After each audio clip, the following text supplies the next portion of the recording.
Hello guys, അപ്പം നമുക്ക് ഇന്നൊരു സാമ്പാർ കറി ഉണ്ടാക്കി കൊടുക്കാം. സിമ്പിളായിട്ട് എങ്ങനെ സാമ്പാർ കറി ഉണ്ടാക്കുക എന്നുള്ളത് നോക്കാം, വളരെ പെട്ടെന്ന് തന്നെ. ഇപ്പം ഞാനിവിടെ കഷ്ണങ്ങളാക്കിയിട്ട് വെജിറ്റബിൾസ് എടുക്കുന്നുണ്ട്.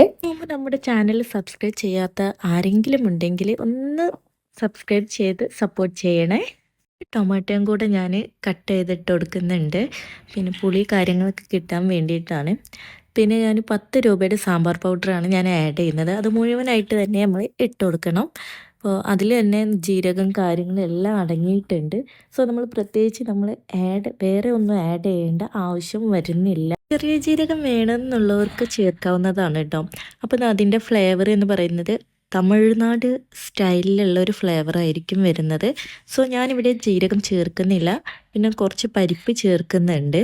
കാരണം പരിപ്പ് കൂടാനും പാടില്ല, കുറയാനും പാടില്ല. കാരണം എന്താണെന്ന് വെച്ചാൽ സാമ്പാറിൻ്റെ ആ ഒരു ഫ്ലേവർ തന്നെ മാറിപ്പോവും. അതുകൊണ്ട് ഞാനത് ചേർക്കുന്നില്ല. പിന്നെ ഒരു കഷ്ണം പുളിയും കൂടെ ചേർക്കുന്നുണ്ട്. കായം അല്ലെങ്കിൽ അതിൻ്റെ പൗഡർ അതുണ്ടെങ്കിൽ ഒന്നുകൂടെ ബെറ്റർ ആയിരിക്കും. വെജിറ്റബിൾസിൻ്റെ അതേ ലെവലിൽ തന്നെ നമുക്ക് വാട്ടർ ഒഴിച്ച് കൊടുക്കാം. പിന്നെ ഇത് ഒരു വിസിലോട് കൂടിയിട്ട് നമുക്ക് സ്റ്റൗവിൽ വെക്കാം. ഒരു വിസിൽ വന്നതിന് ശേഷം നമുക്ക് ഓഫ് ചെയ്യാവുന്നതാണ്. പിന്നെ നമുക്ക് കടുക്, ഉലുവ, കറിവേപ്പില, കൊണ്ടാട്ടമുളകൊക്കെ ഇട്ടിട്ട് നമുക്ക് വറവിട്ടിട്ട് എടുക്കാം. അപ്പോൾ വീഡിയോ ഇഷ്ടപ്പെട്ടാൽ എല്ലാവരും സബ്സ്ക്രൈബ് ചെയ്യുക. Okay, by.